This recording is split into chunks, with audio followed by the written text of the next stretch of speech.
Hi, my name is Nichelle, and I would like to share some words of wisdom with you that will help you to protect and strengthen your own energetic field.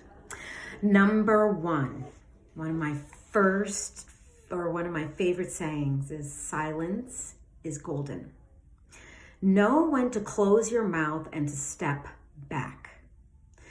Do not get caught up in your ego thinking that you will say something that will help to enlighten a person. Because 9 times out of 10, you're not.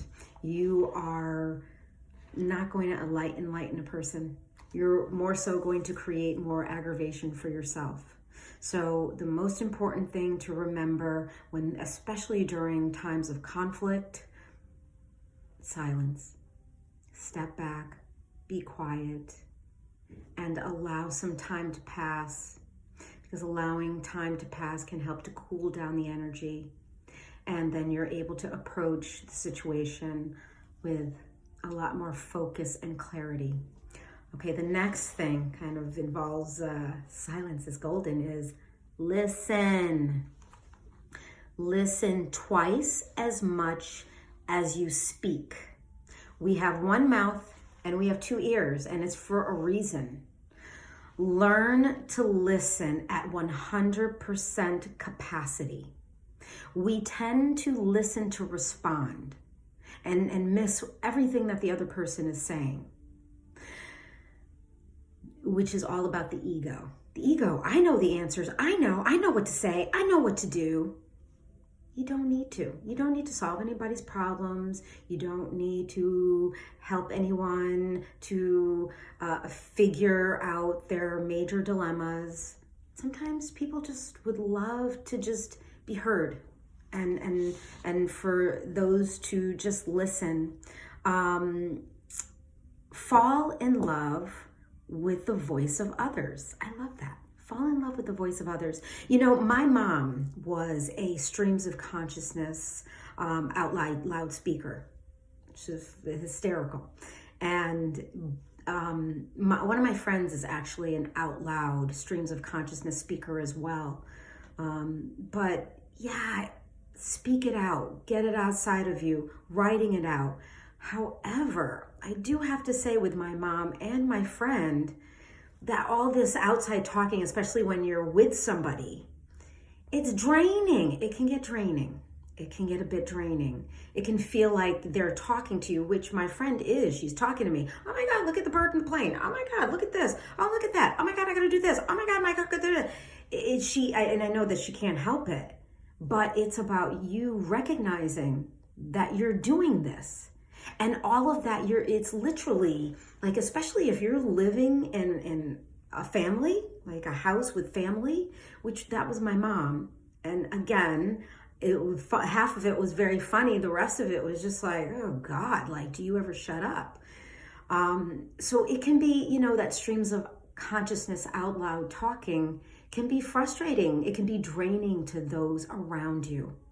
So if you are an out loud streams of consciousness speaker, try doing it in your car or try doing it as you go for a walk, so that you're not always draining those whom you live with, as well as your friends around you.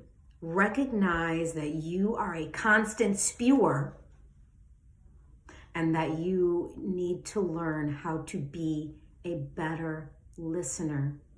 And to learn how to quiet that voice within. Okay, the next thing. Be proactive and not reactive. When you are reactive, it means another person, the person who is triggering you responding to them out of a reaction, they control you. They're controlling your emotions. Learn how to use silence, step back, and listen. It's so important that you control your own emotions and feelings, because if others control you, you're capable of anything. If somebody else you're a reactive person, you're capable of anything. So it's very important for you to get a hold of your own emotional responses. Don't take things personally. Don't take it personally from anyone.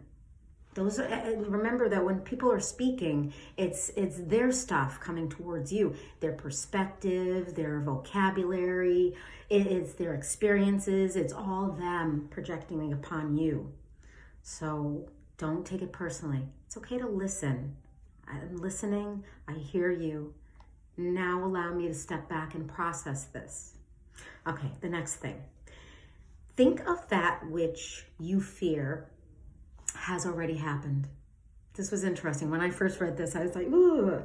But looking your fears squarely in the face, going ahead and exploring them will help you to overcome them. Imagine what the worst fear that you have and what the most extreme thing that would happen if it came to life, if it was an actuality. And then take it from there. Okay, maybe the outcome won't be so tragic. Maybe I can shift the outcome of my fears to be able to see this fear in a different light. Okay. Imagine that you have the power and the strength to overcome anything, because this will help you to reconfigure the energy of that fear. Okay, next, think as a failure. I know that this also is a bit strange, but this will actually keep you hungry and it will help you to push you forward. When you win all the time, when we win all the time, we become overtly confident. We also become lazy because, oh, I don't have to exert all that effort as I did the last time because I'm a winner. I win. And I get it. I get that. But hunger can help you to achieve anything. All right, next. Beware of the dangers of gaining financial stability or coming into money or power, because you will attract fake friends and people that want to use you for material gain. It's unfortunate. And you, or it depends on the person, but especially if a person's lonely, if a person's in their ego and they're looking for attention outside of themselves, they can fall prey to someone who is a fake friend and wants to be misleading and take advantage of them.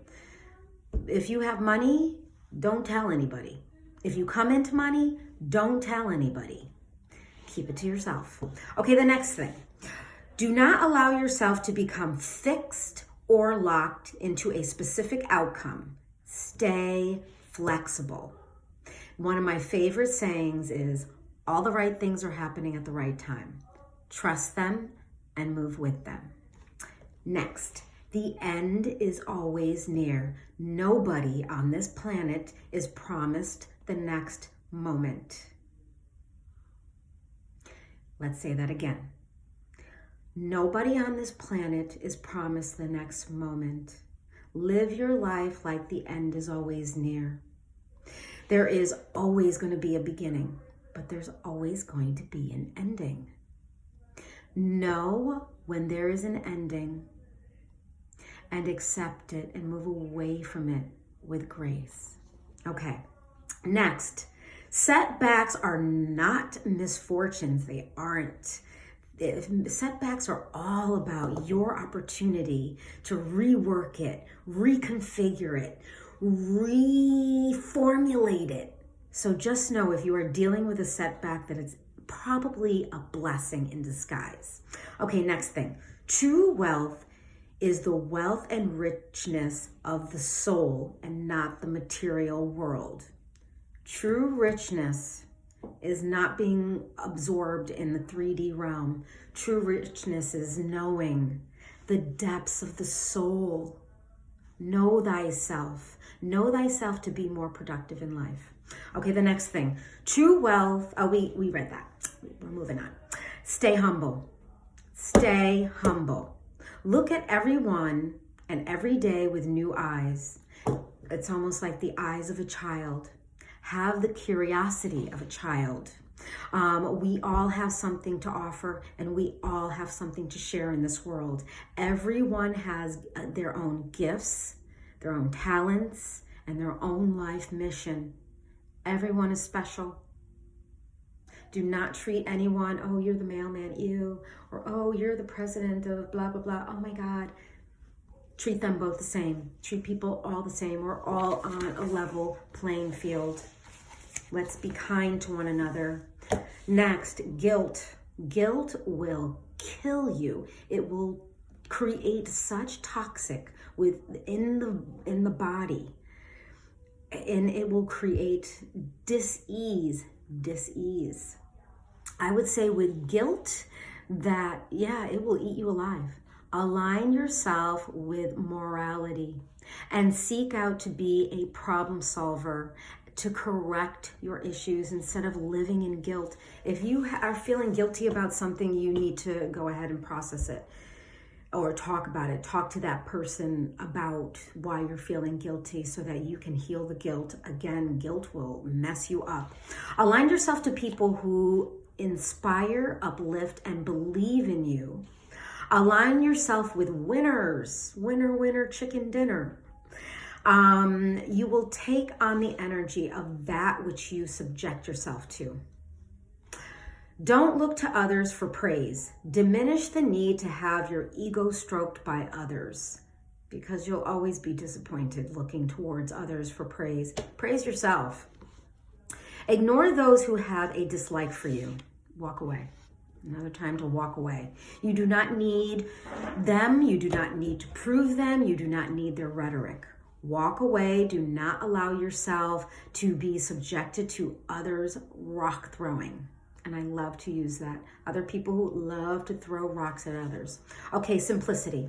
The best way to live, and for real, is not having a million knickknacks around the house or 200 pairs of shoes. I had 200 pairs of shoes at one time, maybe even more. I actually, before I moved to Florida, I collected them all, including way too much clothes, and dropped it off I made about 21 trips to, what do you call that place?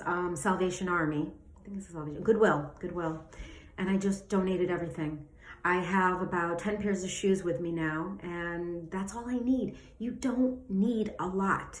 Don't waste your money buying the same thing over and over and over and over again. Invest in yourself.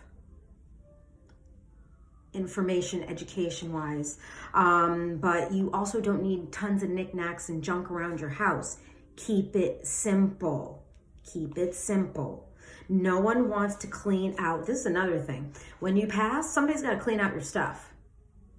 Don't be a hoarder. Don't have tons of stuff. You do not want to be a person that collects stuff. Learn how to create an energy of protection around yourself, a bubble of love and light. See yourself floating in the middle of a bubble, and this bubble is golden, it's gorgeous, it's beautiful, it's love, it's the bubble of the divine, and you are in the middle of it, and no one can hurt you or harm you when you are in the middle of this beautiful, gorgeous, protective bubble. Protect your magic. True friends, true friendship is rare. You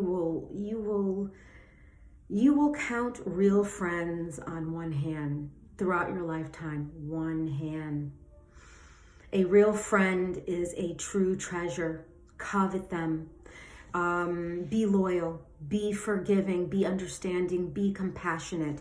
Be that ride to die. Nothing like having a true friend. It's better than being wealthy. Okay. Last but not least, appreciate all that you do and have, and all that you are going through in this life right now. Count your blessings. Instead of being angry or mad or disappointed about where you are at this current state, have an attitude of gratitude. Count your blessings. That is how you will get to whatever it is, that vision that you are seeing for yourself, the next thing. but you have to appreciate where you are right now. Okay. Bless you.